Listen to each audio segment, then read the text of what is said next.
Now हमने थोड़ा बहुत कोड ऑलरेडी लिख लिया है, लेकिन एक और फीचर है जिसे तुम जावास्क्रिप्ट के अंदर ही नहीं बल्कि बाकी दूसरी प्रोग्रामिंग लैंग्वेजेस के अंदर भी यूज कर सकते हो।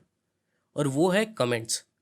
तुम कोड के अंदर कमेंट्स को ऐड कर सकते हो ताकि कोड को तुम्हारे फेलो डेवलपर्स या खुद तुम अच्छे से समझ सको बिना ज़्यादा टाइम वेस्ट किए। तो जावास्क्रिप्ट के अंदर कमेंट्स को हम दो तरह से ऐड कर सकते हैं। तुम इसे नॉर्मली रेगुलर कोड की तरह दो स्लैशेस लगाकर ऐड कर सकते हो। नाउ ये एक कमेंट है और ये नॉर्मल लोगों के लिए है।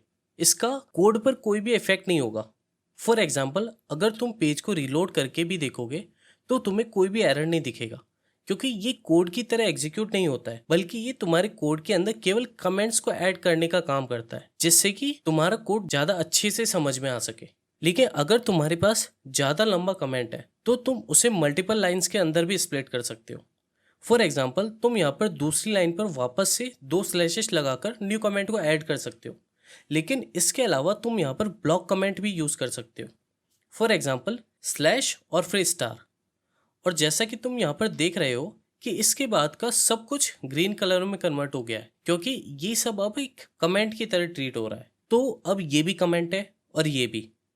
और अब इस कमेंट को तुम स्टार और स्लैश लगाकर क्लोज कर सकते हो, यानी कि इसका अपोजिट कॉम्बिनेशन। यहाँ पर तुम इसे ओपन कर रहे हो और इधर तुम इसे क्लोज कर रहे हो। तो इसके हेल्प से तुम ज़्यादा बड़े कमेंट्स को मल्टीपल लाइंस के अंदर स्प्लिट कर सकते हो। तो अब तुम कोड के अंदर कमेंट्स को कैसे यूज करोगे? तुम्हें ऑब्वियस चीज़ों को कमेंट नहीं करना है। फॉर एग्जाम्पल, यहाँ पर extracting the user input from the input field, ये सही या बेस्ट कमेंट नहीं है, क्योंकि एक तो तुम्हें लॉन्ग कमेंट्स नहीं लिखने हैं और दूसरा वो नहीं लिखना है जो कि कोड को देखकर ऑब्वियसली समझ में आ रहा हो। तो इसके बदले हम यहाँ पर gets input from input field लिख सकते हैं। ये इतना यूजफुल क्यों है?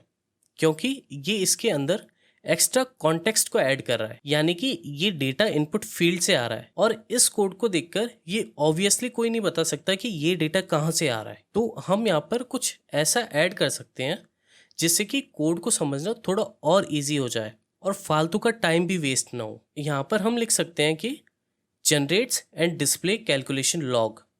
तो इस कमेंट को देखकर हम बोल सकते हैं कि ये एक हेल्पर फंक्शन है जो कि कुछ इन्फॉर्मेशन को जनरेट करके स्क्रीन पर डिस्प्ले करता है। इसके साथ साथ तुम इनलाइन कमेंट्स को भी ऐड कर सकते हो।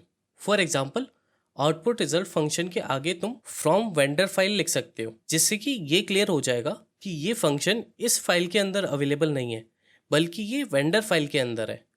तो इस तरह हम कमेंट्स को ऐड कर सकते हैं, लेकिन हमें फालतू की इन्फॉर्मेशन कमेंट्स के अंदर नहीं डालनी है और शॉर्ट कमेंट्स लिखने हैं जो कि कुछ एक्स्ट्रा कॉन्टेक्स्ट या एक्स्ट्रा इन्फॉर्मेशन प्रोवाइड करते हो, जिनके हेल्प से कोड को समझना और भी ज़्यादा इजी हो जाए।